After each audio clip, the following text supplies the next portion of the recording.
In a world of uncertainty, the Ronin stands apart. A master of sales and marketing who answers to no one. Forge your own path. Create your own success. 1,000 leaders, 1,000 Ronins. Will you be next? Join the revolution now. Step into mastery at therevenueronin.com.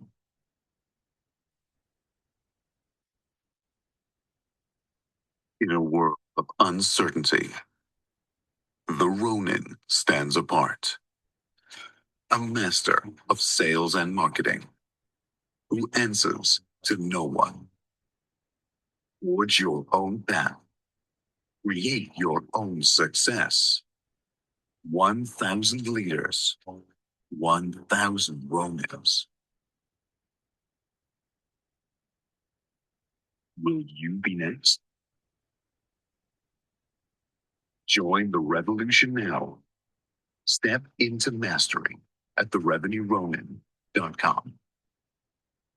All right, welcome, my friends. Welcome to the Revenue Ronin Community's daily sales marketing mastery space. Are you selling or serving? Look, you're not lazy, you're just undisciplined. Okay, you're not lazy, you're just undisciplined. Okay, so look, a lot of us are too busy winning. Okay, a lot of us are too busy winning right now. Okay, we've come a long way since January. We've come a really long way since January. And so we got to finish the year strong, right? We got to finish the year strong. We got to go through the finish line. So welcome everybody. It's going to be a great mini. It's not mini anymore. These are MBA masterminds. Okay, these are master classes. And look, the guarantee is, look, you come into these spaces, you will put more revenue into your bank account as long as you execute. That's it. As long as you execute. I can't do it for you. I can do it for you, but you're gonna pay me a lot of money. I'll do it for you, but you're gonna pay me a lot of money. But you have to be obsessed with your own success. You. I'm talking to you. So welcome everybody. It's gonna be a good one. Welcome Will, Andy, Kevin to the speaker stage. We got Ronins on stage right now. We got Jason Ronin, Antonio Ronin, Brandon Ronin. I love to see this. I love to see Ronins in the building here representing. And yeah, it's gonna be a great discussion here. So let's check in with Kevin first, and then we'll go to Andy and then Will, and then we'll get the discussion going. And really pumped about today's topic. Are you selling or serving? And, are you charging what you're worth? Really important topic. So over to you, Kevin. Good morning. Say if you want to sell without serving anybody, you're most likely to find that field back in the 80s as a stockbroker, right? So if you want to learn to sell, I'm just kidding, but if you get it, you get it. But hope everybody's doing well. Yeah, exactly within the Revenue Ronin that really understood, I think, the value of charging your worth as well. It's so important too because you learn rather quickly, even when you're in the freelancing market like I am as a writer, you learn that every client is not necessarily a good client, right? They may pay well, there's a lot of other factors, but at the end of the day too, you're better off working with somebody who may pay a little less but is a lot easier to work with. And for my criteria for somebody who's easy to work with, and this is very dependent on, person to person, and for the most part, how your work ethic tends to stand in. But I like to work with people who, once a week we discuss, we're keeping things updated, we're checking out everything's running. For the rest of the week, I'm doing the work. We don't communicate, right? Not because we're hiding from each other, but he lets me to do the work. But you end up finding that a lot of the cheaper clients not only end up paying less, but end up making you do more work than what is really necessary as well. And that's where I define people as not being, the greatest of clients as well. Because the rich clients, right, they give you more money because they have the opportunity to pay you more. Whereas some of the more less rich, we'll put it, clients they're a little bit more, skimmier with their money. So they really try to push every penny out of you as well. So that's why your ICP and your positioning are so important. And I recommend, especially early on with everybody here listening, get on a call with your prospects, with your leads, and get to know them first before you talk about business or what's going to be going on. Learn about them, right? Um, my brother works in the film industry. He's telling me all the time, sometimes they're not always hiring the best, looking actors or actresses or who's the best actor. They look at who is easy to work with because they know, just like in business, that you're potentially going to be working with customers for months at a time. And what's more important, right? That they look the part, or from the film directors, that they're easy to work with for possibly months as well. So you want to make it really easier on yourself. And once you have that clientele that's easy to work with, you'll be able to expand and scale even more as well. So it's really, really important on that aspect as well. It's thanks to Justin, I actually also started taking my coaching business a little bit more seriously for over a half a year. I don't know what took me so long. I'm absolutely shooting myself in the foot by charging only $200 an hour for my consulting. But just last week, started charging over $500 an hour for one consulting call as well, because I now understand my worth. Some of the things that I say, right, it was self-doubt, and the reason as to why I charge so little, it all came from self-doubting myself and the information that I give. But you soon realize, once you get to a certain stage in your business, that what may seem like common sense to you is a gold mine to those people who are either just starting out or are looking for that information that they can get online due to not having that first-hand experience. So really understanding where you are in that ladder is so, so important. And I mean, the potential goal, right, is by the end of 2026 to potentially be charging $1,000 an hour for a single call as well. It saves me more time, puts me up with more high valuable people, so it all works out. All right. That's it for me. Thanks, Justin. Good morning, Andy. Good morning, Will, Dan, Antonio, Nikhil, and just so many people. Don't think I forgot about you. You guys are all incredible. And welcome to the Revenue Ronin. Please do us a favor. I'm going to do it right now. Just repost the space. If you guys have any questions and are able to come up, just put your comments down in the description and we will try to do our best to answer them. All right. Thanks, you guys. Yeah, awesome intro. Thanks, Kevin. Yeah.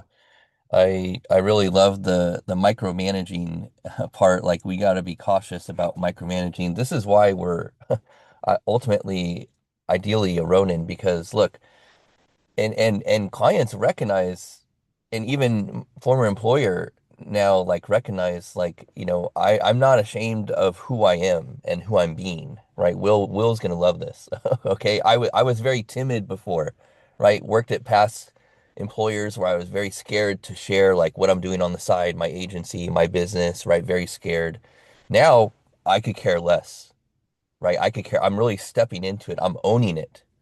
And this is incredibly powerful. It's incredibly gratifying, and it's powerful because you can't walk through life, walking on eggshells. You have to go 110%, right? People do 100%, right? I do 110%, right? Ronins, they play at 110%. That's what's required. That's what's necessary to reach that next level. So, yeah, really resonated with what you shared, Kevin. Really appreciate it. Beware of those micromanaging clients. You you got to be wary of that. Let them know who you are. Like, I proudly, wear my hat, I wear my shirt. Like, look, this is who I am. I come in, I get you revenue. If you don't want this, then let's not work together. And they respect me, they pivot, they listen to me, they implement my recommendations. That's great, great culture. Those are things I love. The opposite, not so much, right? So to Kevin's point, really good point. Just get to know them first. Get to know them first before you work together. And the most likable person, as Andy says, be likable. The most likable person will end up getting the job, getting the client. It's the most likable. And as long as you have the track record to back it up and you can execute and get them the transformation and the results, even better, right? And that's why I teach 90 days. So let's check into Andy. Fire from you already, Kevin. Really appreciate it. Let's check in with Andy, and then we'll go to Will. Good morning. How is everyone today? Thursday, love Thursdays, my favorite day of the Higgins and why. And it's because, you know, if you wake up, it's a good day. And if you wake up and have a chance to make some money, it's a good day. So that's the way I look at it. And every single day is a good day. Now, exactly are we... You muted me. Oh, no, okay. Somebody unmuted. Okay. Okay. Are you selling or serving, charging what you're worth? First of all, you're never charging what you're worth. Never. It's always more than you think. You always can charge more than you imagine. You can sell your services, knowledge, information, sharing, execution. You can always sell it for more. It's always worth a lot more. I sell my consulting services with the idea that you pay me a few $100,000 a year and I save you millions. It's a good deal. You could, if you don't hire me and you hire some other average scrum PM adequate average person, not the unbelievably amazing awesome Andy, you are going to spend more money. It's going to take more time, and you're going to extend your timelines and then blow your budget. But if you work with me, the team will be happier. They will actually deliver. They will feel empowered. And every single one of the people who I work with are better when I show up than I was, before. So I'm worth it. But am I charging what I'm worth? How about no? How about I've never charged what I'm quote unquote worth. Right? I've worked on $4 billion worth of projects. I don't have $4 billion in the bank. That's what I'm worth. I've saved hundreds of millions of dollars in lawsuits. I was key witness, primary principal witness in a $350 million lawsuit we won in the first day of arbitration. Yeah, I'm worth it. Like, you have no idea. They have no idea how much I'm worth. They have no idea. They have no clue. I protect the clients. I protect the people, the projects, the company, the money. Here's something that most people don't talk about. Okay, if you're in the IT project world, here's what happens. You have a big bucket of money and you put it somewhere. Okay? I protect the big bucket of money by the systematic way we put things together so that if something goes bad, we get slapped. Nobody gets fired. Nothing gets lawsuited. Nobody can go after us. If they try to go after us with lawsuits to get the big bucket of money, they have to go through like 25 layers of protection barriers. They can never get the money. Right? I bring a bigger than you can imagine level of systematic protection for your projects, your teams, and everything else. And in addition to by the way, I can make sure everything will be taken care of, your teams get better when I'm there. How would you pick anybody else?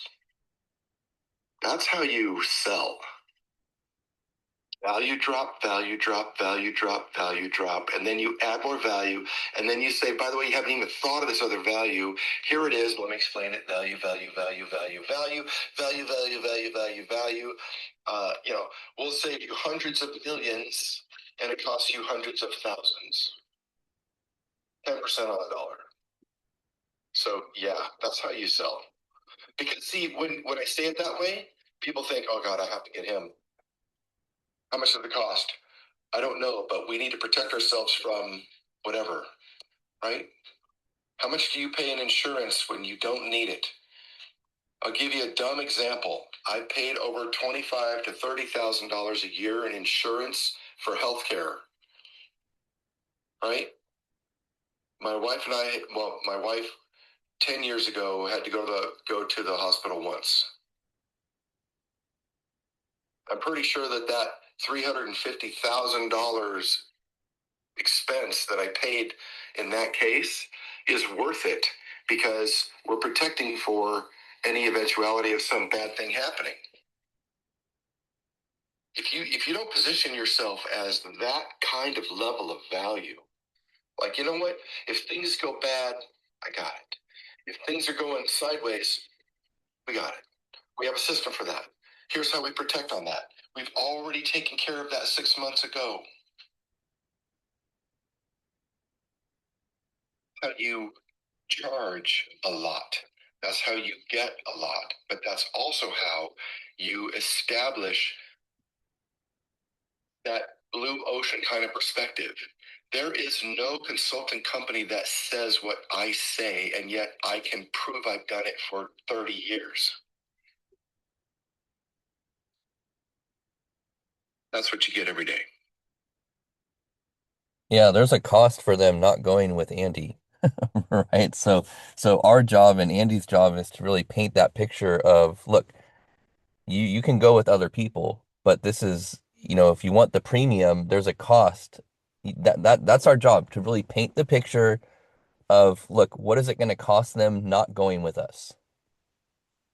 And you have to sell them on that, right? You're serving and you're selling. You're doing both, right? You're selling them and you're serving them. You're doing both. And it's our job to really paint that picture. And to Andy's point, positioning the value that you provide is absolutely critical.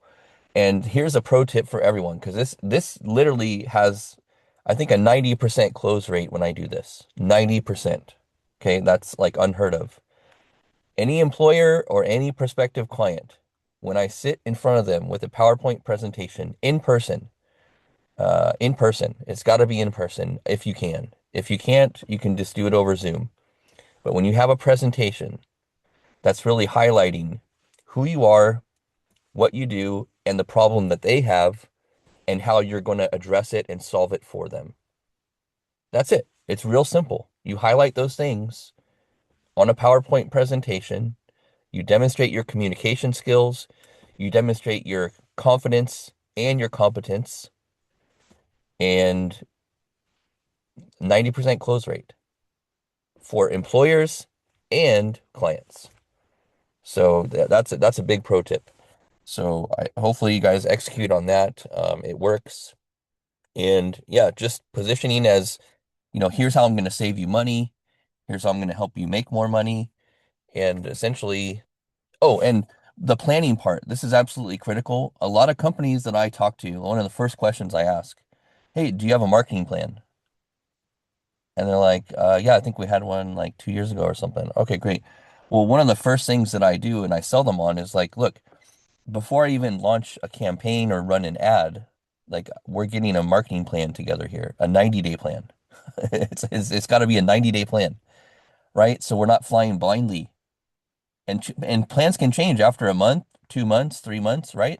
But the point is, at least we're all aligned on a plan, right? Because companies don't plan to fail, they fail to plan.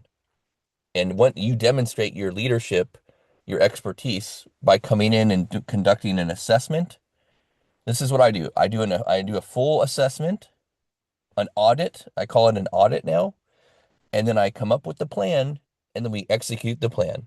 It's a very simple process, and they're very aligned, and we adjust accordingly based on what's working and what's not working. And that's it. And that's it. And it's worked well. So, well, thank you so much, Andy. Thank you, Kevin. Let's go over to Will. I mean, Will's been too busy winning, okay, guys? He's been very busy winning. And let me tell you, when you look at comments from different social posts, and you go into his school community and you see like 100, 200 comments, okay, that's some high engagement.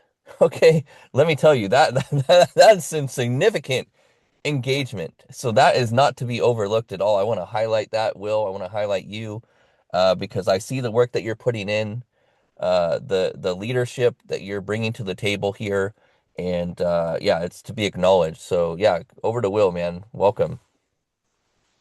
Well, thank you, Justin. I'm very humbled, and I got to follow Andy now, so I've got an uphill battle because Andy was just up here with fire, and it got me thinking: what is the cost of not solving the problem that I solve and working with me to do it? And I think that's probably something I have a gap in that I could articulate better. So thank you, Andy. To the point, and yes, Justin, I wanted to say thank you so much for the compliment as well, because I feel like we're the most dialed in we've ever been with the community, and it's now starting to really show. We just came off a live call with 6 or 7 members before this, and it was all about real-time identity alignments, getting them into the state where this is who you are, this is what you'll do. And what this does is it solves that problem you're talking about earlier, because I don't believe anyone is lazy or undisciplined. I think that lazy is immoral and undisciplined is a state. But when you know what you want and you don't have any internal resistance, you're not lazy or undisciplined. You're just going for it. So the goal is to remove everything that stops you wherever you misaligned. And if I was to try and put this into words right now, if you're a 100K a year entrepreneur or a 100K a month entrepreneur, the cost of not solving identity, of not solving the internal game, is staying trapped in a business where the output depends on the mood, right? The output depends on the circumstance, the environment, as opposed to you. That's the real cost. Because when you can recalibrate your identity in real time, you stop wasting days and weeks and months, and you actually build momentum. And as entrepreneurs know, momentum is priceless. It's more important than time and money. So yeah, that's my first draft. I will refine the message, but that's really the problem. So am I selling or serving? I am serving 100%. And I sell that service. And I was telling the people on the call just before this one, right? Literally before I came into this room, the reason I charge you guys is because it's for you. Like, and this is true for all of us, right? Andy was talking about this as well when we were talking yesterday. It's for them to be invested. Like, yeah, I want to get paid well, and I want to have enough resources to take this to the next level. Like, I see this as, like, my goal, inspired by you, Justin, is 1,000 entrepreneurs calibrating daily, right? And that is 1,000 people that don't waste time to their emotions anymore. There are 1,000 people who can look at circumstances and remain unshakable. Imagine the good in the world that could happen if that was the case. That's what keeps me going. Now, this morning we got a little badge, but again, it's just an indication that we're on the right track and we're going to keep growing. So yes, that is what I would say. And I just did the maths as well, Andy, by the way. I closed $55 million in my career. I only got 3%. So I was paid 3% of what I was worth. So, yeah, definitely a good reason to start your own thing. So back to you, Justin. Well, it's the worth. First of all, you're in a, if you close 55 million, awesome. That is a value to many parts of the organization, both to the people who receive it, because I know you did mortgages, right? So the people who received it, for the bankers, for the systems, for the entire ecosystem that operates around that, and that 3% was your part of it. Okay, fine. But the value you brought was more than just closing the sale. It was the relationships. It was the structure, the consistency, the trust, the dependability. Listen, if you want to do recurring sales, the most important thing is consistent, dependable, reliable. The fact that you are who you say you are today, tomorrow, and the next day. If you do that, you may not win every sale today, but eventually your sales will be so solid that you will never be outbid by somebody else. You will never be undercut by somebody else, because that consistency and dependability overrides all of the other perceived benefits. It is a long play, but it's like one of my favorite quotes from the movie Remember the Titans. Hey, it's just like Novocaine. Give it time, always works. I love that. 100%. I was going to say that's why you can find me 1:30 every day, rain or shine, migraine or no migraine, in front of my camera, helping people calibrate, because there's nowhere I'd rather be. Yeah, that full alignment is powerful. And yeah, Will, you hit on a few things. So this is why mission, right? What is your mission? Um, I remember, I want to rewind the clock for a second. I remember I was in a meeting with my team at a corporate job I was working at, and my colleague, he told our boss, he's like, look, you know, Justin, this is his vocation. This isn't a job for him. Like he told my boss that. He's like, Justin, marketing for him, this is his vocation. This isn't just a job for him, right? And that really stuck with me because that's true. Like this is my vocation. It's more than a job. This is my mission. This is my purpose. This is what I was sent here to do, is really demystify the online marketing space, right? Because it's this giant mystery, right? It's this giant mystery. But that's my mission. That's why I got into marketing, is because I saw all my clients in my IT business wasting money. And I said, you know what? There's a better way. I got to figure this out. In 90 days, it was exactly 90 days, I got a PhD in internet marketing. In 2008, I was staying up till 4, 5 in the morning, 20 days a month. I taught myself a PhD in 2008 in internet marketing for 90 days. And I went back to my top clients. This is when I had, real Ronin energy. I went back to all my top clients in the IT business. And I said, hey, look, you have a website. How's it working for you? They're like, it's not. It's working like shit. It's not working for us. All right, well, give me 90 days. Let me show you what I can do. And all 5 of those clients became my first marketing agency clients back in 2008, 2009. And that was my mission. And ever since then, that's been my mission. Marketing and sales is my mission. It's my vocation. So to Will's point, when you have a mission and a vocation that's bigger than you step into that. You embrace it. And so that's why we're all here. And everyone needs to find out. And it starts with who you are first. It's always who you're being. It's who you're being first. Your self-worth is in direct correlation to your net worth, as Will says. So yeah, really good stuff. Welcome Ben to the speaker stage. And let's get Nino up here and as well. And I want to shout out Netta. So good to see you. Hope you're having a great day so far. Always a nice face to see. So hope you're doing well, Netta. Great to see you. We got Edwin here as well. Edwin, good to see you. Really enjoying your content, and hope things are going well for you, brother. And yeah, thanks for your support on LinkedIn. Loving it. We got Jason Barrett here. Jason, good to see you. Hope your day's going well and the boys are well. Neba, good to see you. It's been a minute. So good to see you, Neba. We got Dan Ryan here. Dan Ryan, happy Thursday. Good to see you. Really enjoying all the content that you're putting out, and hope things are going well. And Antonio is here as well. Good to see you, Antonio. Check out Antonio's newsletter, guys. It's great. Of course, it's on Beehive and what he's building. So good to have you here, Antonio. Brandon is here as well. Brandon, good to see you.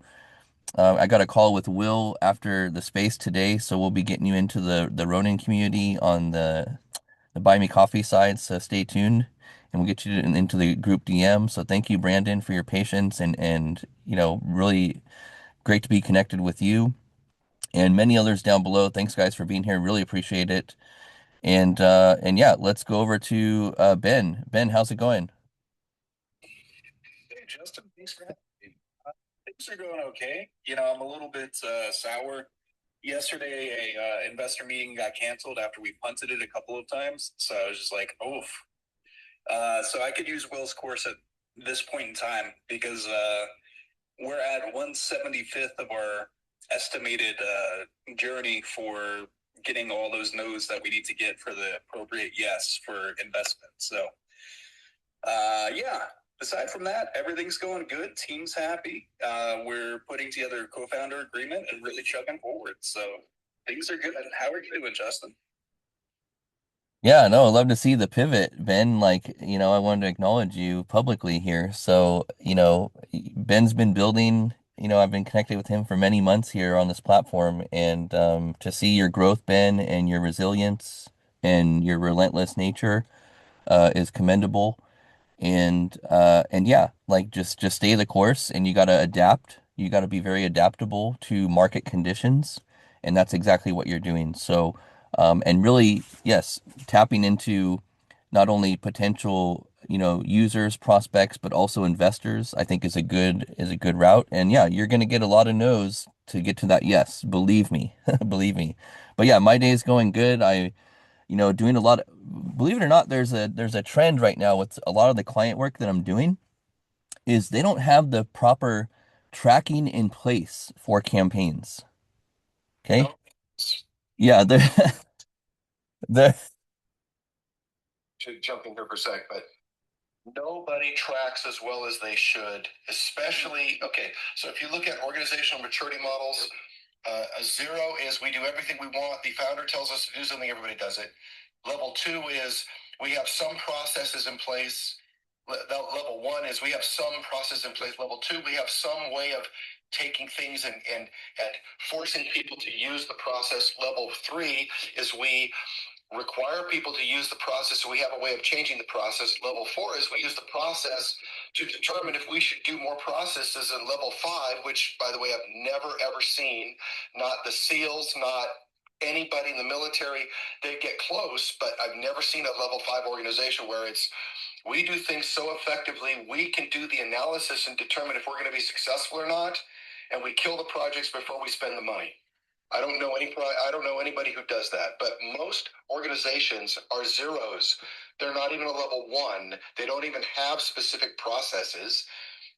And what you're talking about is, in order to have a specific process, you have to have a level set of KPIs or key performance indicators or whatever you want to call them, in order to determine if you are moving towards your objectives or not.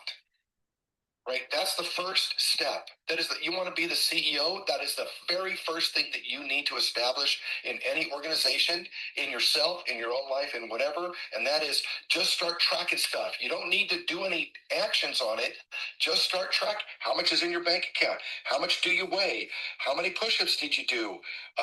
What time did you get up? Did you do your workout? Yes or no? I mean, just tracking normal old stuff.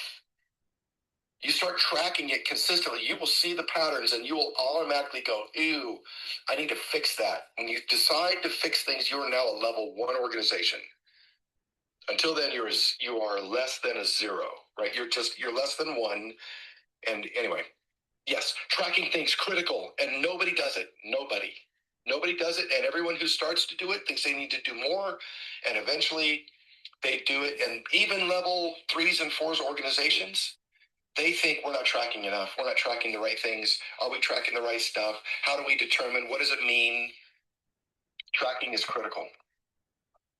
Yeah, thanks for jumping in, Andy. I agree with everything you said and very timely. And yeah, we got Timo in the building, so talk about tracking. So he'll love this. So a lot of the clients that I'm seeing right now, to your point, Andy, like they don't have the foundational tracking set up in reporting. And this is critical, right? Before you can measure something and improve, you have to know what your baseline is. You have to make sure everything is set up properly for proper tracking. And, now I have even a small team that's helping me with some of this stuff. So it's not just me, right? Like, I was on the phone with Google yesterday, Ben, and maybe some of you guys saw where I was going through some client stuff and, their tracking wasn't set up properly, right? So I got to sit on the phone with Google. I got to go through Google Tag Manager. I got to go through triggers. I got to go through their Google Tag container. I got to go through analytics. I mean, and a lot of this stuff is newer, right? Like they've been changing things, with AI now, right? So a lot of this stuff is like fresh and brand new. So, but one of the first things that I do and is incredibly powerful, but very basic, is just getting our tracking and reporting dialed in. This is basic stuff, right? It's always the basics, right? Before you can get to a good to great company, you have to have the basics dialed in. I can't stress this enough. So once you have the basics dialed in, tracking, reporting, how you're going to measure success, are the pixels firing correctly? You do your QC, your quality control, then you're set up for success. And then you can start launching campaigns. And what typically happens in a lot of organizations is the data isn't talking together, right? Siloed data is a problem. And so what I have the ability to do is take that siloed data, make sure everything is talking and integrated. My IT business used to be called Perfect Integration. That was the name of my company, believe it or not. So all that's coming back. to the forefront here in the um, in the marketing space now. And funny thing is, I have to mention something real quick to Will. This is really, really powerful, okay? And you guys will love this. So literally, I'm getting invited to speak again. Now, I used to do speaking at lawyers clubs, at a lot of speaking. I was getting paid too to do speaking on social media marketing back in 2010. Okay. And then I just, did the whole corporate and my agency thing. But now I'm getting invited to go back to speaking gigs at colleges, local colleges, and, my former teachers. And, they're all inviting me to speak in the Entrepreneur Society and all this stuff. And literally, I really feel not feel, I know that I'm going back into that time in my life where I have uncompleted work. I'm going back to that chapter because I need to finish that. I need to finish that chapter. And it's crazy. I'm literally, even though it's 20 years later, or 15 years later, I'm literally going back to that time in my life where I was speaking, I was running my agency, doing 20K a month, and I'm literally going back to that point in my life. And I'm 45 now. So that's what's happening. It's like you have unfinished work that you have to complete. So that's what's going on for me. So it's incredibly invigorating. It's powerful. And, 2 years into this 5-year plan. So I appreciate you guys being on the journey with me. So, okay, let's go over to Will and then Nino. And then, yeah, we'll keep this mic going. So come on stage, guys. We're going to go till 8. So come up here, ask any questions, share your hot takes, and are you selling or serving? So, okay, over to you, Will. Thank you, Justin. I wanted to say a couple of things, but first of all, hello to Neba as well, because it's been forever since I've spoken to you. Hope you're doing well, mate. I had 3 things I wanted to say on the back of that, right? Mosey said the other day, if you don't track, you don't care. And I take his opinion quite seriously on this, because like we can track, and like Andy's right, almost nobody tracks their calories. No one tracks their sleep. These life performing metrics that we do every single day, and almost nobody tracks who they're being every day when they wake up. And yet, that's the biggest bottleneck to the business. And isn't it wild that nobody thinks to track the one thing that bottlenecks everything else? Who are you being? What state are you in? What is your mindset like? It's a problem worth solving, which is why we're into it. Also to Ben, I sent you a link, mate. Jump on in. We'll get you set up. I've booked with you for Monday to explore how we can work together. So looking forward to it, man. Yeah, likewise, mate. I just saw it. Thank you. Amazing. Yeah, Justin, for you, mate. When it comes to public speaking, I have been out of that for a little minute. Obviously, I'm doing it occasionally, but I have applied. I've not been accepted yet to be a TEDx speaker next year in Wales, where I live. So maybe there's a chance if I get accepted that we'll be on stage talking about this stuff in front of a slightly different audience. So you can hold me to that. I put my application in. I'll let you know as soon as it comes back.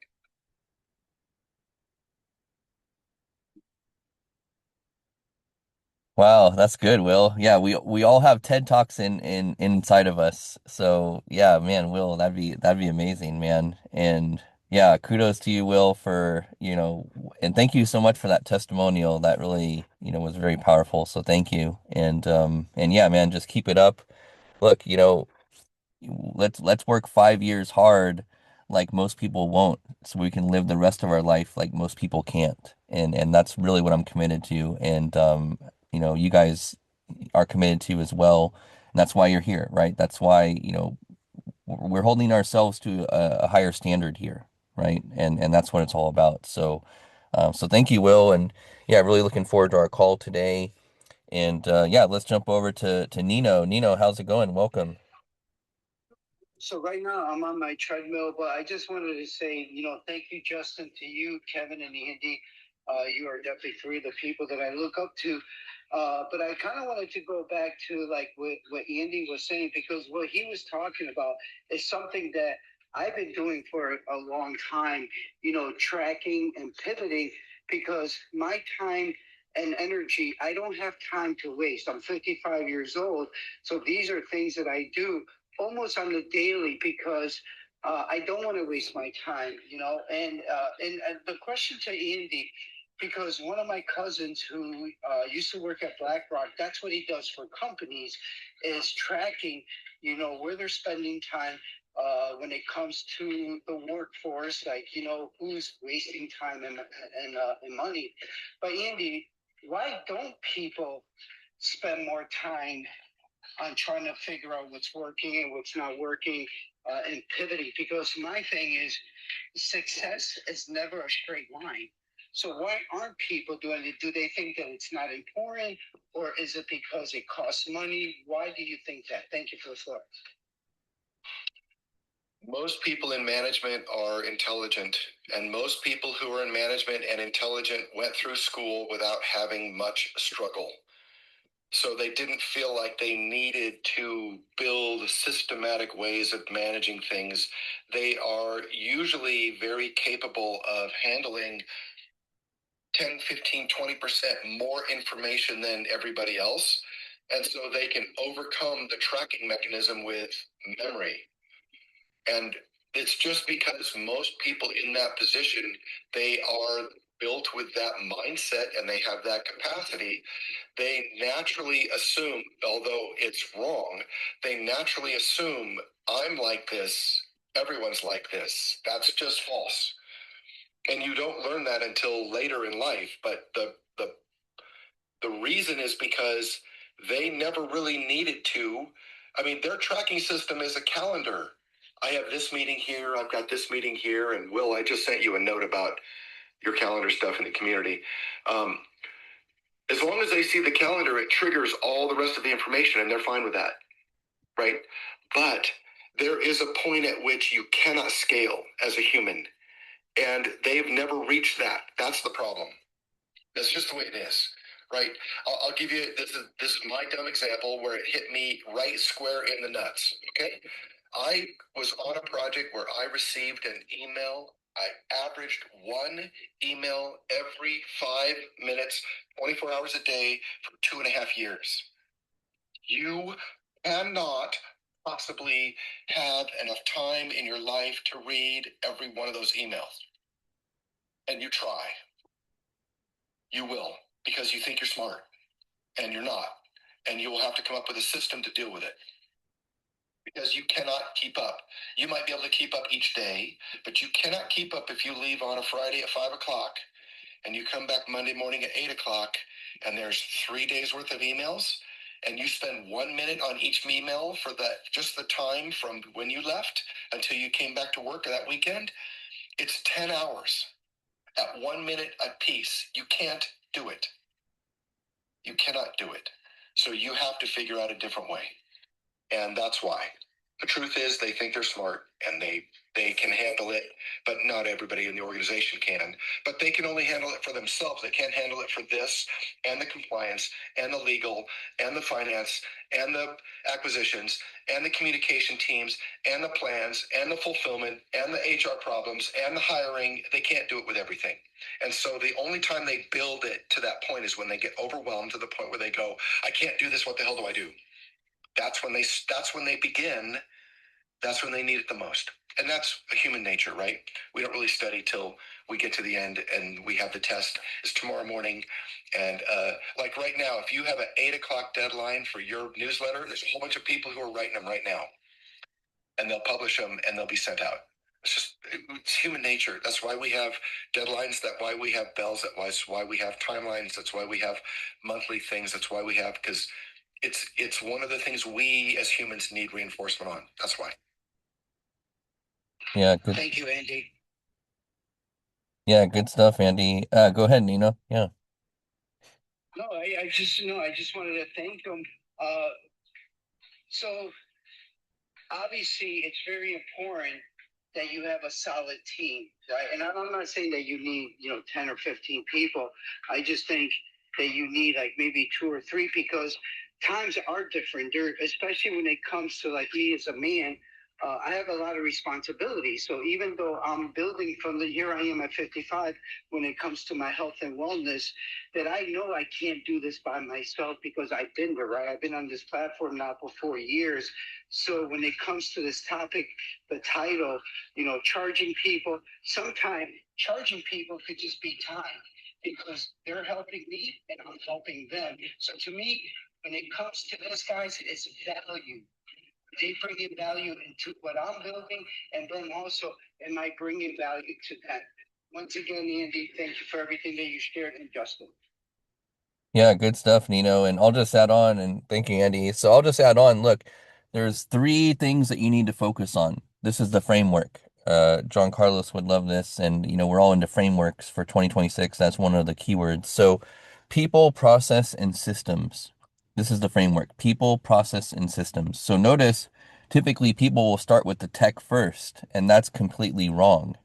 You always have to start with, in my opinion, people, then process, and then systems in that order.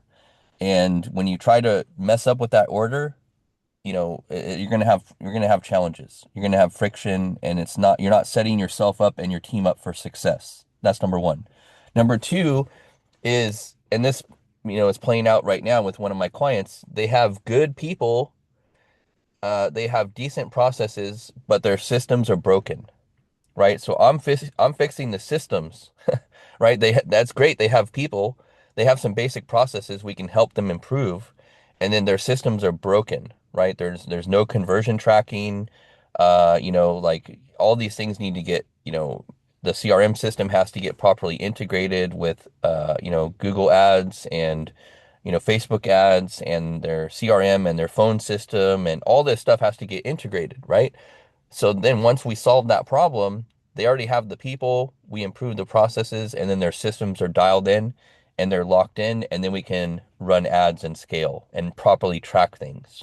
Okay, that's what I'm going through right now with that's actually two of my clients. They're both having the same problem. They're both having the same problem. And these are both, one's a mid ticket and one's a high ticket. And it's not just me anymore, right? I have people, right? I have a team, a small team that's helping me execute on this. And it was very empowering the other day where I didn't even have to go to a meeting, which usually I would have to, spearhead the meeting, and I didn't even have to go. I just, had one of my team members handle it, which was completely empowering. So, and to Nino's point, you don't have to have a large team these days.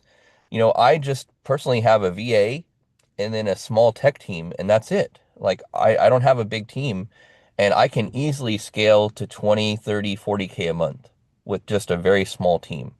And then as a pro tip, when you get into certain situations where you have to pull in an outside resource that maybe is not on your team, there's always Upwork that you can lean into. Upwork is, more pricier than Fiverr, but it's a more higher caliber, in my opinion, of people that can help out on certain projects and, technical stuff. So again, people, process, systems, and Nino mentioned value. Yeah, like you have to demonstrate the value that you provide, and don't hold things back, right? Don't hold things back. If you're, and we talked about this last night on a pop-up space, but true leadership is always the search of truth, and being honest about, brutally honest about the truth. And the truth is that, you know, things weren't set up properly, right? So whose responsibility is that? Well, some people are gonna be uncomfortable because they're gonna get, called out that, hey, you didn't have proper tracking set up. You didn't have proper tracking set up. Like this is 101 stuff. Like what's going on here? Right? So we're having some very uncomfortable conversations, but that's just how it is, like I don't hold anything back. That's how I am. I tell people exactly not what they want to hear. I tell them what they need to hear. And that includes clients, colleagues, teammates, fill in the blank. And that's what's going to help hold you to a higher standard as well as other people. So always have the brutal, honest truth and tell people how it is, because you don't want that to come back on you. And yeah, it's worked out well for me so far. So I'm just going to continue doing that way. But the framework again, people, process, systems. Okay, let's jump in real quick. The your setup was adequate for the level you started at, but when you grow, it's not adequate to continue at that level. You have to change. And what happens is people built the system to start with and said, "Well, look, I've been successful with this system." It's like, yes, so what? That was the system to get you from level 0 to level 1. Now we're going from level 1 to level 10. You have to have a newer, better, more refined system. And then you're going to have to change it again when you go from level 10 to level 25, and level 25 to 50, level 50 to 80. You're going to have to change them and refine them each time. And it's like Iron Man when he's in this basement and he's like, "Okay, it looks like we've got to do a rebuild, back to hardware mode." I mean, that's the way it goes. Software mode, hardware mode, software mode, hardware mode. And you're simply, as a leader, looking to the organization to remove the next bottleneck. And most of the time, the bottleneck is people, and then the bottleneck becomes systems. And then the bottleneck becomes people to operate the systems. And then it becomes, you need bigger, better, more refined systems. And then you need different people to run those systems.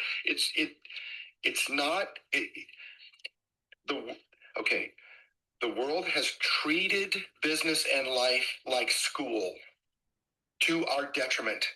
We believe that if you do the thing and learn the materials and take the test and get the grade, done, over, next, shelve it.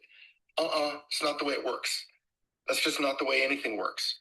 The way it works is you take the test and it's like, cool, you pass to the next grade. Oh, okay, now you got to learn a whole bunch of new stuff. And then you pass to the next grade and you go, oh, and the thing is, life, there's the end is, you take your last breath. It's not you graduate and do something else. No. You build and build and build and build and refine and refine and refine. So when you're helping people see that, it's a hard conversation because they want to cling to the things that have worked. It's not a hard conversation when you give them this is your vision, right? This is how you want to get there, right? Look at your competitors. Are they just doing the average things you're doing, or do you want to do the excellent things that they're doing? You want to do the excellent things, you have to grow. In order to grow, track more stuff, change more things, adjust, react, manage. And if you as a leader can't adjust, guess what? That's the time that you go hire somebody else to do that part for you. Because there are people in the world who are absolutely fantastic coaches from level 0 to level 1. And there are people who absolutely suck at that coaching, but they're great from level 20 to level 50. And then there are great coaches that suck at everything until the team is at a level 50, and then they can take them to a championship team. But sometimes, and very, very, very rarely, does somebody have the capacity to go from 0 to championship. It's a different mindset and a capability. And so what you need to do is understand where you are. And it's okay wherever you are, because you could be awesome where you are. But just recognize if you want to go beyond that, you have to grow. And you have to grow first before you can tell the team how to grow. So. Yeah, the only one who's been able to do that is Michael Jordan. Okay, like if you wanted to watch a documentary that's, Yeah, that but he didn't. He started with basically, screw you, coach, cut me again. And he just decided at that moment to be the best possible in everything. And so he never had to level up again. He just had to level up his skill set to his mindset. But his mindset was from the moment he got cut. And you want to know how I know that's true? Even though he never said it? When he got the Hall of Fame and when he invited his high school coach to be there when he got the Hall of Fame. That's in the documentary. wow. Hey, I just wanted to chime in real quick. By Andy, the first 7 years, he never won a championship, but then he realized for me to succeed where I want to be in the next level was to get my team more involved. So he took a step back, and that's when he was winning championships. Absolutely right. My point was his mindset was championship all the time. And then he said, okay, in order to do that, I have to get better as a person. I have to become more, and I have to become the type of person that brings everybody else along to where I am. He was always there, right? So his mindset, remember what we're talking about is mindset first, and then everything comes with you, right? The mindset is the tip of the spear, the point, the bow of the ship as it goes through the ice. Once you break through the ice, everybody can follow along. You know, it's the chainsaw that knocks down the trees so that now there's a path for everyone. It's the mindset that is the most important part. You know, if you conquer between your ears, nothing can stop you, because you can just either overcome, destroy, wipe out, go around, go under, climb over. Nothing gets in your way that prevents you from succeeding. It just becomes an obstacle to overcome. Yeah, good stuff here. Well, I want to get to Will here because he has his hand up, and welcome to the stage, Christelle. Great to see you. And but yeah, I just want to mention one thing before we go to Will. So there's a big difference between people management versus project management. And we've talked about this on Spaces, but I can't stress this enough, right? So essentially, once you master project management like Andy, you better believe that he's part of his expertise in project management is people management as well, right? Because you can't have one with the other when you're wanting to scale, right? I mean, I know a lot of us are solo or small, entrepreneurs here, but you got to be able to manage people. This is absolutely critical. And I've read a lot of books, 360-degree leader by John Maxwell, and there's a lot of them I've read. But the point is, you got to learn how to manage people and you got to learn how to manage projects. There's different skill sets, but master both, right? Just like you're mastering sales and marketing, right? You can't master sales and not know how to market, right? And you can't master marketing and generate 1,000 leads, but not know how to close deals. It's just not going to work. So that's why you need both. You need both disciplines. Both disciplines. This is the way, the Ronin way, right? You master both. You have to master both. So and then you'll never have to worry about money again. You will literally not, if you master sales and marketing and you master them, you won't have to worry about working in corporate ever again. You can do your own thing. That's what we're proving out. That's what we're building out right now. So, okay, Will, over to you. Well, I was going to say one thing, but then Andy inspired me to say another thing. So, first of all, I want to say, because like Andy was talking about that ability to improvise and adapt, and I just want to say that he literally just helped me in real time with the community with something that I didn't even consider, which was how we name our calendar things. Because, yeah, I mean, Andy just opened my eyes to the fact that that gets added to somebody else's calendar who may have more than one thing. So we implemented that real time. So that is solved. Thank you, Andy, for the suggestion. I've taken the other one on board as well. What I was going to say, when you said mindset is the tip of the spear, it really is the direction the spear is pointed as well. It is everything. Because again, you can have the greatest strategy in the world. But if you are not the person who can operate that strategy, if you're not the person who's equal to it, or you don't know how to delegate and bring on people that can support and guide you, then it's like putting a baby in a Ferrari. They have the fastest car, they have the best strategy, they have their guaranteed, 10-figure a month business, but they can't operate it because they're not the person who can. I really can't stress that enough. It all starts with that mindset. When you mentioned Michael Jordan, and he was always a champion, and he brought people up to his level, that is exactly what we train. And I'm just so dialed into that because we do it here, we do it in the community, but that is everything. That is what you're here to learn. Because the strategy is important, but you must be the person who can execute on the strategy. That's all I wanted to add.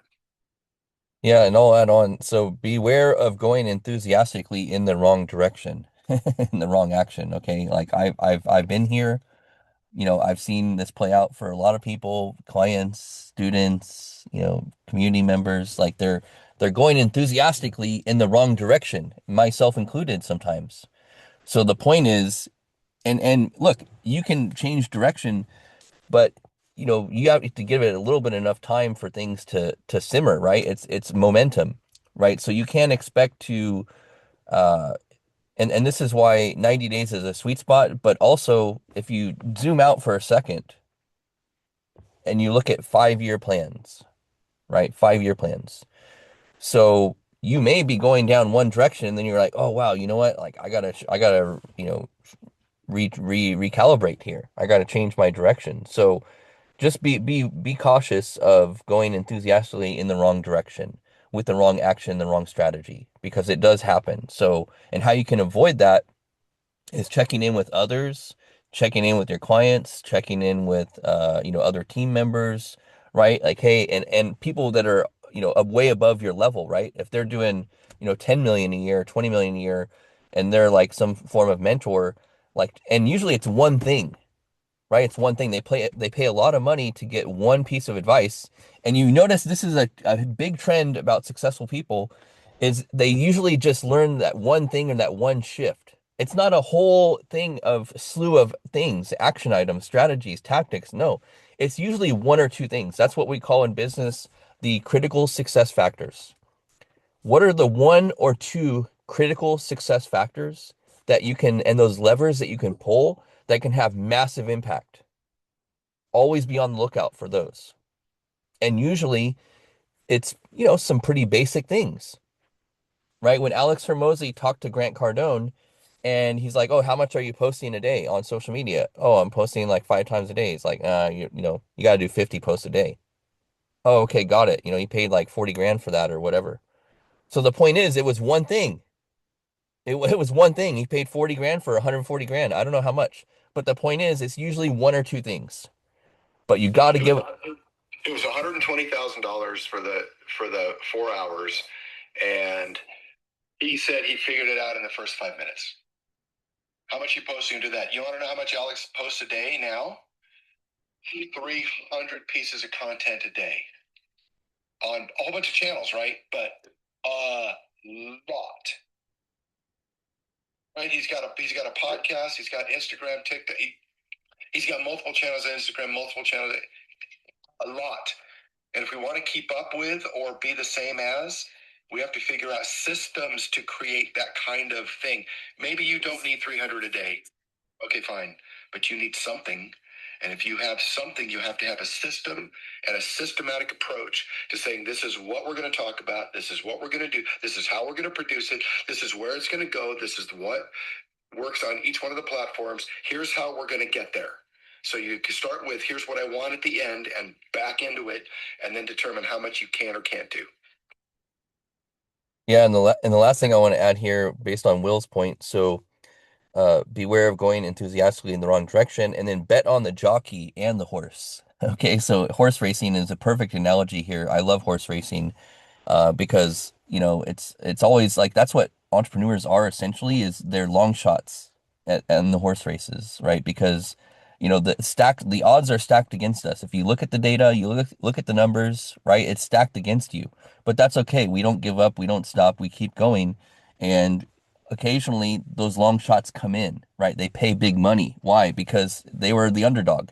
That's what entrepreneurs are. They're the underdog, and when you have enough heart and grit and you don't stop, and when somehow it's the sun is shining on you in the right angle and you have a great jockey and a great horse, boom, you can win. You can win the whole race. So the point is bet on the jockey and the horse, right? You look at the pedigree of the horse, right? When I bet on horses, I look at the pedigree of the horse, I look at the jockey, the track record, all these things taken into account, the owners, the trainer, all these other factors, and then I say, yeah, I'm going to bet on this one. Plus the name. There's a name thing, right? My dad plays horses all the time. He's like, "Oh, Justin, this one horse Ronin came in. It paid, X amount of money." I was like, "I hope you put some money on it for me."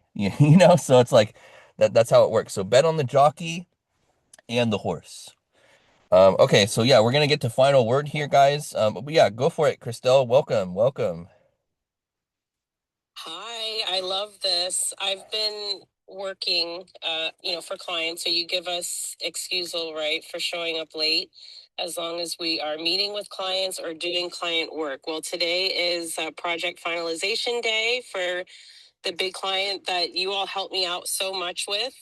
And as I'm creating the closeout documents for us to meet, I'm actually thinking about Andy and Justin because you both gave me this tip that's been so amazing, and I've been using it, and it's to, as much as possible, use the client's branding even in like project documents. And that's not something I was doing before. And then Justin, this came from you as well, so it's kind of both of you together. I decided for the project closeout, where normally I just kind of get on Zoom and I show them what I did. No, I'm going to do a full presentation deck, because Justin always talks about, impress them with the deck. And then I'm using Andy's advice to completely brand, the deck for their branding. And I just did it in Manus. It looks so good. I used their brand guidelines. So I just uploaded the brand guidelines to Manus, used the conversation I've been using for the 3 months of the project, all the transcripts, everything are there. And I said, based on this 3 months of data that you have and these last couple meetings, put together a phase 1 closeout presentation and a phase 2 proposal. So I'm going to do, a 6-month proposal for phase 2 where we build on what I built. And it looks so good. And it created it in like less than 10 minutes, this beautiful presentation. So I just want to thank you both and this whole community, because I'm literally getting better, like significantly better at my work. Because of being in here and being able to say, oh my gosh, I just landed this big client. What do I do? And they're like, well, make sure everything is super professional, branded, all that. So thank you, because I've definitely stepped up my game. Yeah, Andy, please. You are exceedingly welcome. Here's one more tip. Okay. Put the client's name and the project in the subject line or in the title of every single document. So you don't just brand the document, presentation 27. It's what is Will's thing? Unshakable Entrepreneurs dash doesn't close out presentation. Blah, I'm blah, blah. so glad you said that, because I actually did that, and I was wondering if it was too much and redundant. No, I put ONGB and everything. ONGB. Yes. Okay, good, good. In fact, here's what I do. I run multiple projects. Here's how I do it. In the subject line, there's usually an acronym or something that we establish right away, ONGB dash, and then whatever the subject is. So that if you look at my email, you'll see it's, E-cart this and Bloodhound this and ONDG this and blank thing, blah, blah, blah, this and whatever, unshakable this, dash. And then you can just go through and search, here's all the stuff from this project. Bam, it's got this name in it. And now you can search through all that stuff. And all the documents have the same thing. So you can just grab the whole thing of documents and go, here you go. And by the way, my answer to if you're tracking something or not, here's the test. Because I was going to bring it up earlier. Here's the test. If I ask you for something, can you just go, yeah, sure, click, boom, send, paste, send it? Can you do it that fast? If not, you're not tracking it. If you have to go look for it, you're not tracking it. If you have to go figure out where it is, copy and paste it, you're not tracking it. But if I go, hey, can you send me the numbers from, last quarter or what our projection is for next quarter? And they go, yeah, sure, I'll send it to you. And then boom, here it comes in an email. Now we're tracking it. That's the test. That's one of the things I built them for the project, was a knowledge base. So organizing their current knowledge base and then adding to the knowledge base where it was missing. So that's one of the big deliverables. And we did it in Notion. It's beautiful. So I just wanted to share that and say thank you. And then I also love what you were saying, Justin, just about, the racehorse and who you're betting on or whatever. I haven't shared this story. It's going to be super quick because I know you're closing out, but in my 10th year of my 10-year career as an educator and then a leader, so I was an administrator, I had a terrible, terrible 10th year. I was sick at this point from the stress of the job. It was, crazy. And I was deciding what I was going to do with my life. And my best friend at the time, she told me, she said, you know what, Christelle, not everyone is meant to be an employee. Some people are meant to be an entrepreneur. And that was the conversation that literally I never went back.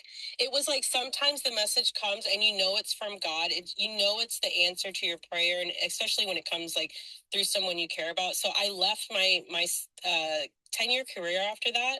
And that was 8 years ago, so that was 2017. So yes, there have been times I've had to take on jobs, right? Like we do, but y'all know we don't last very very long. I'll speak for myself, like 3 months basically. And you know, we do what we got to do, but thank God, by the grace of God, the past year I have not had to take on, you know, anything outside of clients. But to be real with y'all, I don't even want to do that work. So that's why I have 2 virtual assistants, so that they can do as much of the fulfillment as possible, and then AI does the rest, and then I'm doing like 5-10%, because frankly, that's not what I'm trying to do. I want to be here in spaces. I don't want to be late. This is what I want to do with my life. Okay, thank you. Yeah, thank you, Christelle, for the share. Yeah, on fire. And yeah, it's like working smarter and harder and leveraging your team, and congrats on, and I correct me if I'm wrong, so that the current client, it was like a 3-month gig and now you're expanding it to 6 months. Is that correct?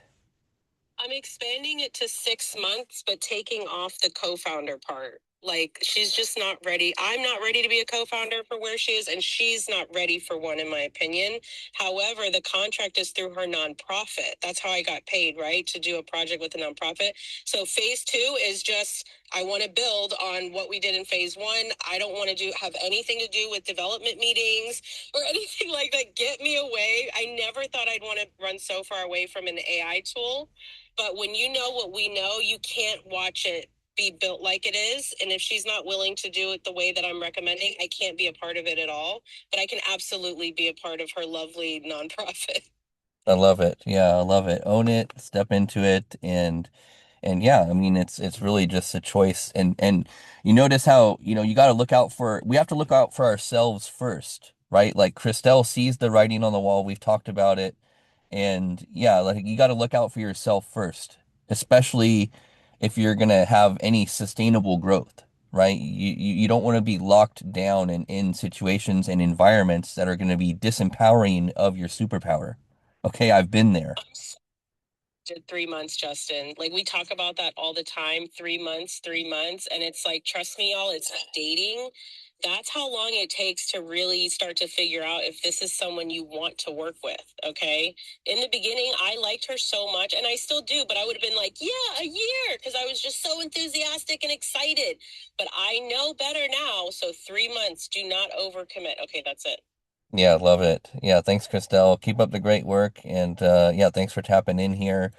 Okay, let's go over to Yvonne and then Nino, and then we're going to do final word here. So, all right, Yvonne, over to you. Welcome. So good to see you again. Hey guys, sorry I was a little late, so I was like, I don't know if he's closing out. Should I come up to share? Sometimes I just listen when I know you're getting ready to close out. But girl, Christelle, you were so meant to be an entrepreneur. I love your friend so much for telling you that, right? Like, because sometimes you have people around you that don't say those things, and they're such a beautiful blessing when they do, because it is the spirit speaking through another human. I totally believe that. I'm so with you, girl. I just wanted to share, when you were talking about sales and marketing, Justin, and you were talking about the importance of sales and marketing and how you have to master that. And I just want to share something really quickly. When I first got into corporate America and I first started working, I was working in investment banking, and I didn't know anything about any of this kind of stuff. I didn't know anything about entrepreneurship, I didn't even know anything about the stock market. I ended up getting a crash course and learning all that stuff.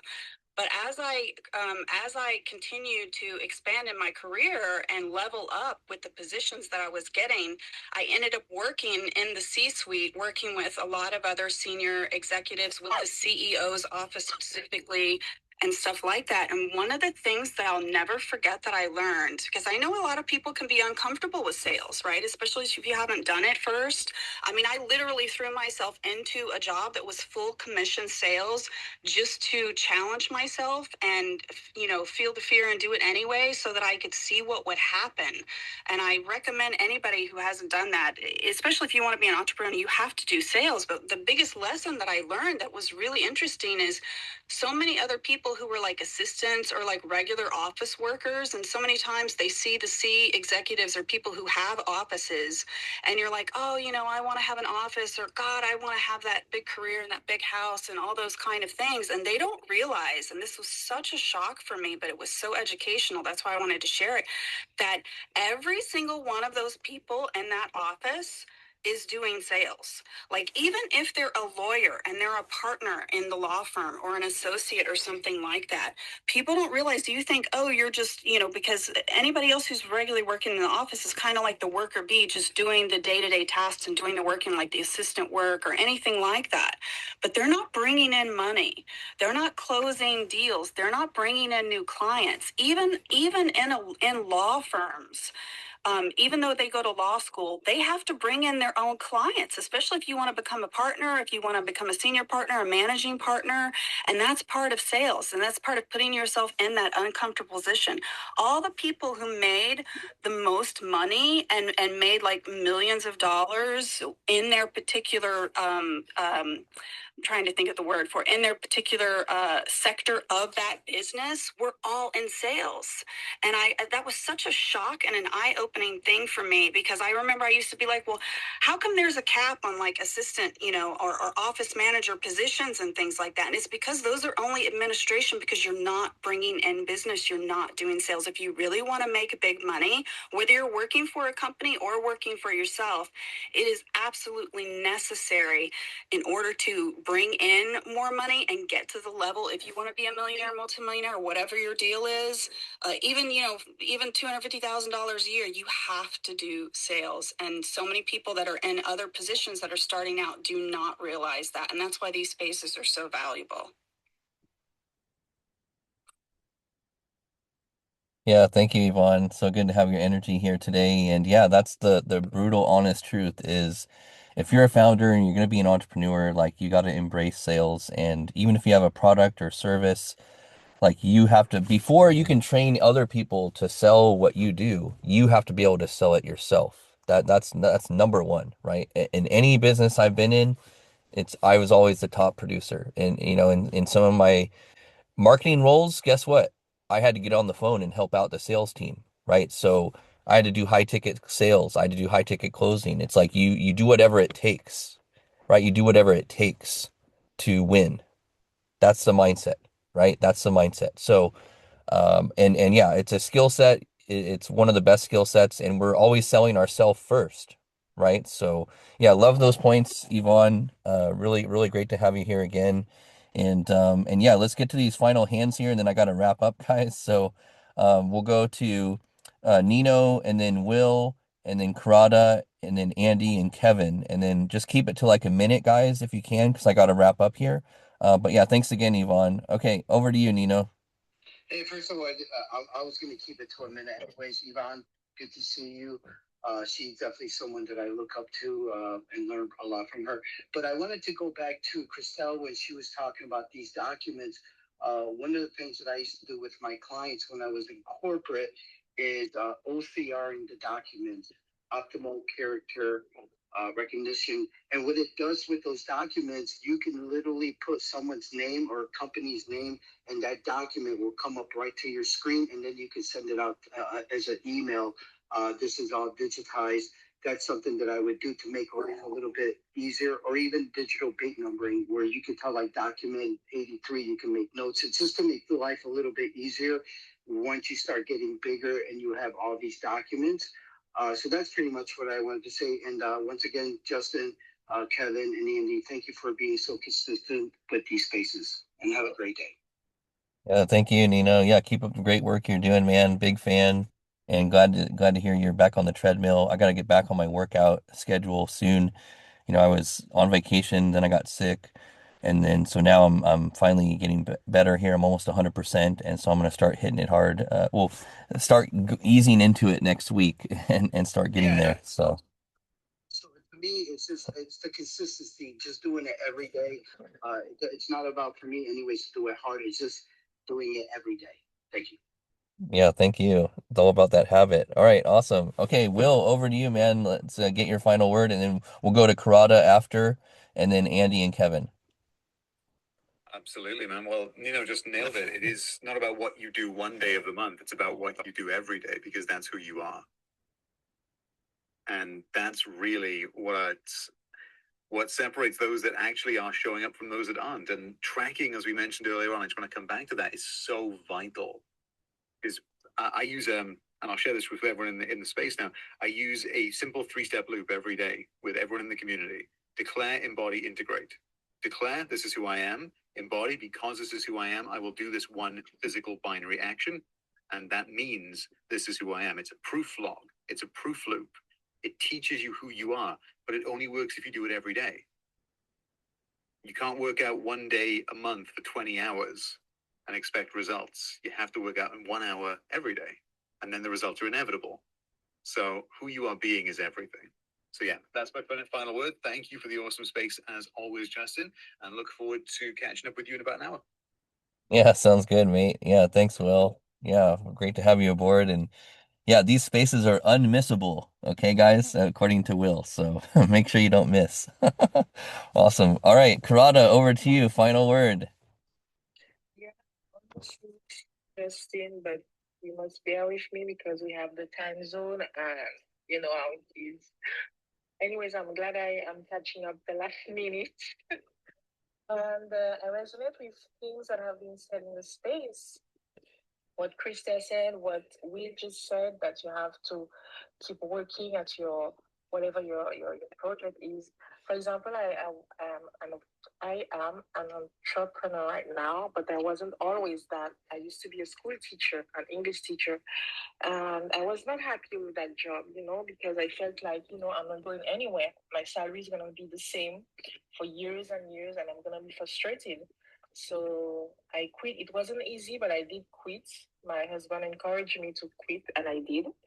And then I was left, wondering what am I going to do with my time right now? So then that's when I started working on internet online. And then I decided to make my own media. And I'm gonna make a long story short. I made my own media in France, and I decided that I'm gonna be at the same level with all the mainstream medias here. And I was not thinking of myself as a small blog.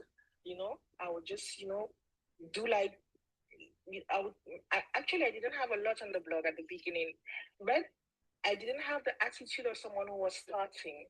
And I guess people like that with me. And it took me a lot of work. It took me like 4 years to build that project. And then I started getting contracts. People are buying advertisement spaces on the blog and so on. And that's how I started making money out of it. And that lasted like 5, 6 years. And then I think some of you know about AdSense, and then I started with AdSense also. But the real deals came with people, businesses, shops, commerces who knew about my blog, who knew it was working, and who came to me to wrap up deals with me.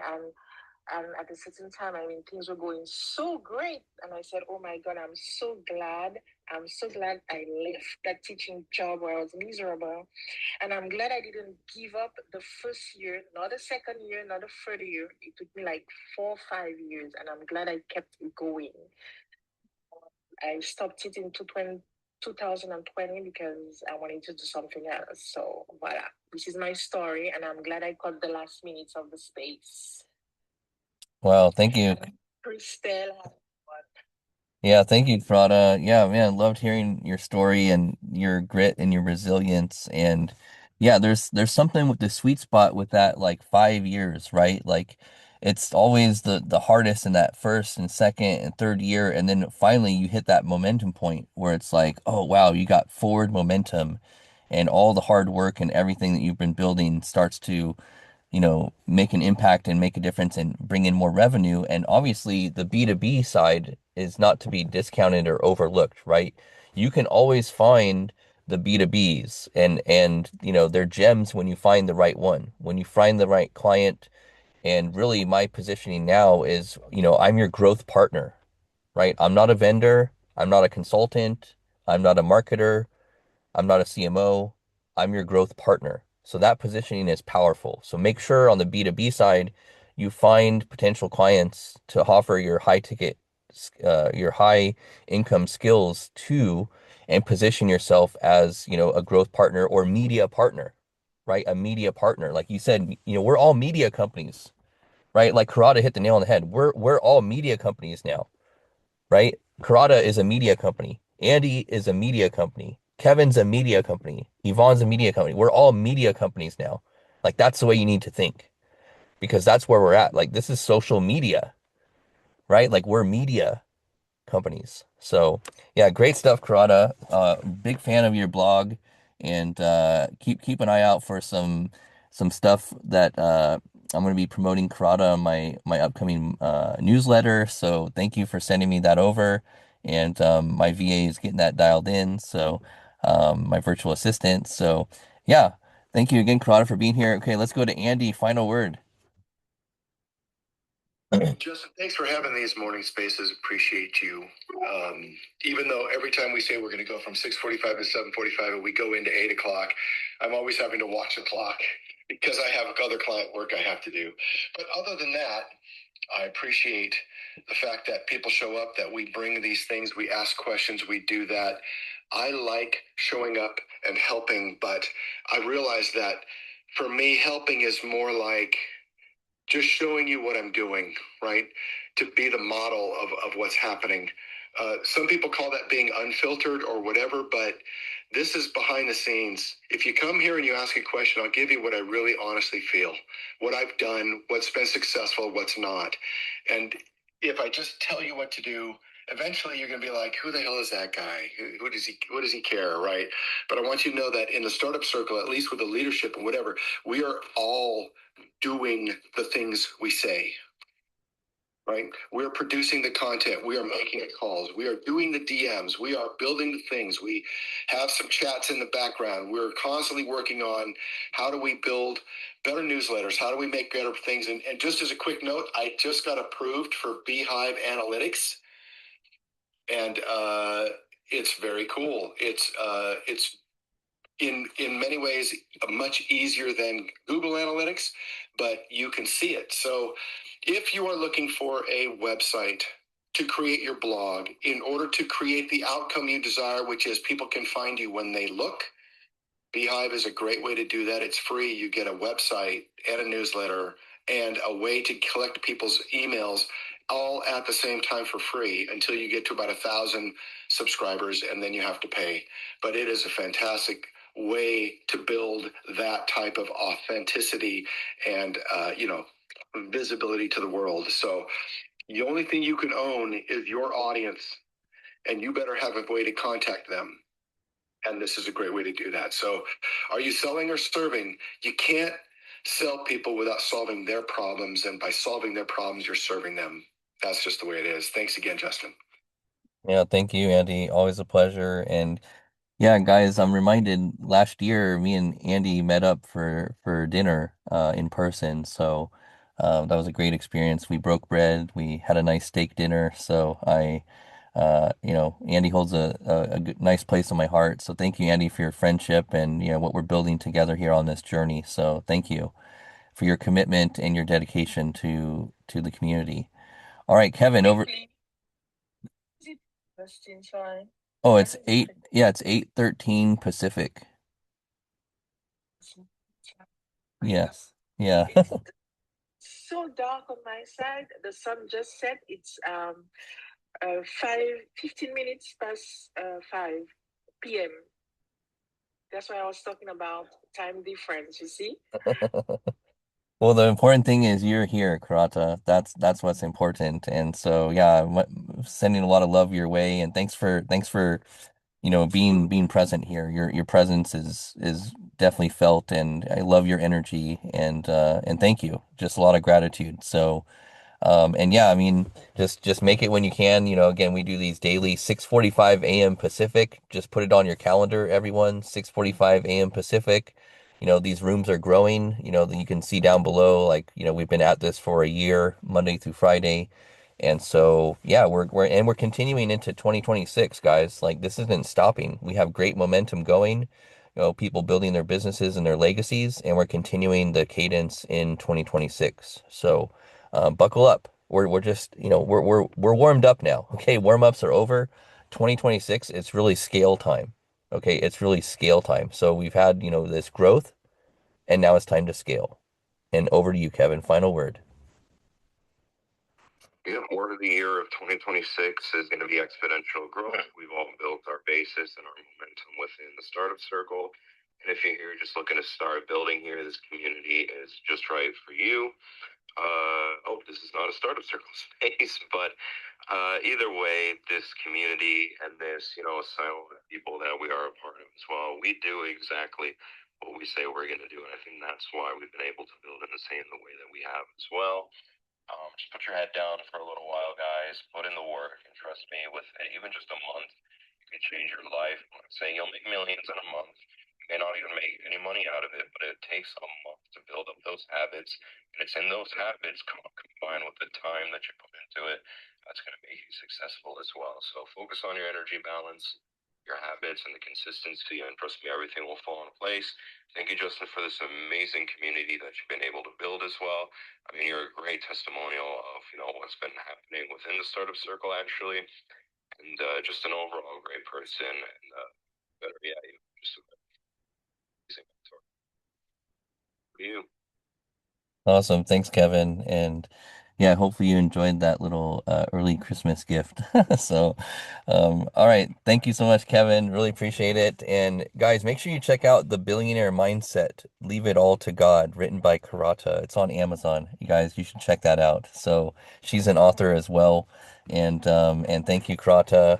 A big fan of what you're building here. And sometimes it takes other people like your husband and other mentors to push us to that next level, right? This is exactly what Michael Jordan did for his team of the Chicago Bulls in the 90s, was he pushed his team to level up, right? And held them to a higher standard because yeah, go ahead, Karada. Yeah, exactly, Justin. And you reminded me that I should add it to my newsletter, so that my readers can discover it.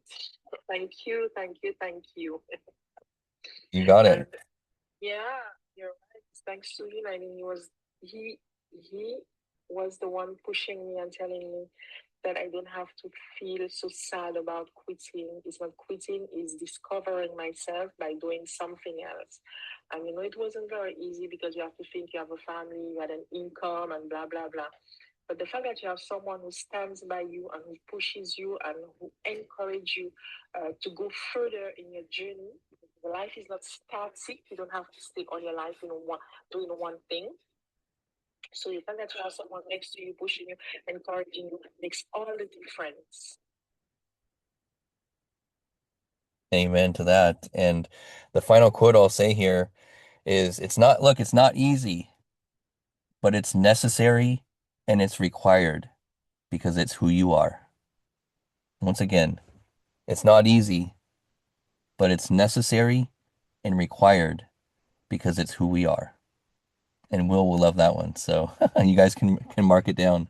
So guys, just remember, at the end of our lives, we'll ask ourselves 4 simple questions. Did I live?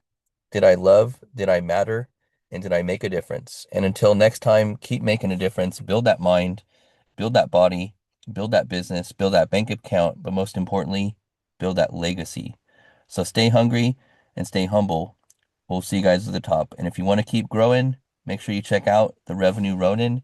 I pinned it up above. Sign up. Prices are going up 2026. So get in now. Okay, look, lock in now. Why? Because prices are going up in 2026. So get in now at these lower rates. Okay, we're not stopping. The mission is very clear. 1,000 fellow Ronins on the journey towards sales and marketing mastery, building their businesses and their legacies. So join us. We've had over 30 join. We'd love for you to be number 31 and make it a productive and profitable day. And I have one special final thing for everyone here, so listen closely. In a world of uncertainty, the Ronin stands apart. A master of sales and marketing who answers to no one. Forge your own path. Create your own success. 1,000 leaders, 1,000 Ronins. Will you be next? Join the revolution now. Step into mastery at therevenueronin.com. All right, much love, guys. We'll see you tomorrow. Much love. Make it a productive and profitable day. We'll see you tomorrow.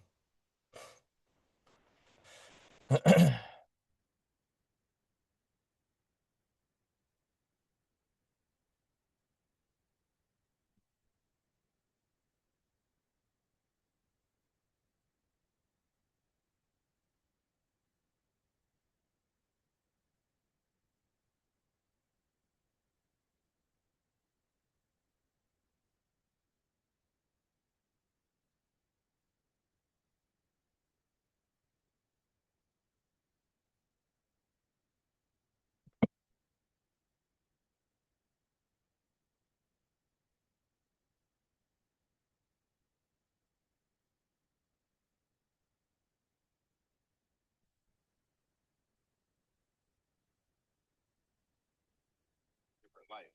Then stop. Let me tell you something most people never hear in their whole life. You are not tired. You are undisciplined. That's the truth. Nobody wants to say out loud. In America, people blame everything: stress, school, work, childhood, the economy. But the real problem is simple: no structure, no standards, no discipline. You want a better body? Then treat your body like it matters. You want a stronger mind? Then stop feeding it garbage. You want a different life? Then stop waking up like the old version of yourself. Growth is uncomfortable. It's early mornings. It's saying no when your feelings say yes. It's grinding when nobody claps for you. And here's the beautiful part: every small win compounds. Read 10 pages a day, train 45 minutes, plan your next move, stack that for 90 days. Your entire identity changes. Self-improvement isn't motivation, it's management. Managing your time, your habits, your emotions, your environment. You become a man who follows through, a man who does the hard things first, a man who doesn't fold when life gets loud. Stay consistent long enough, and one day you'll look back and realize something powerful. You didn't just change your habits, you changed your character. You rebuilt yourself.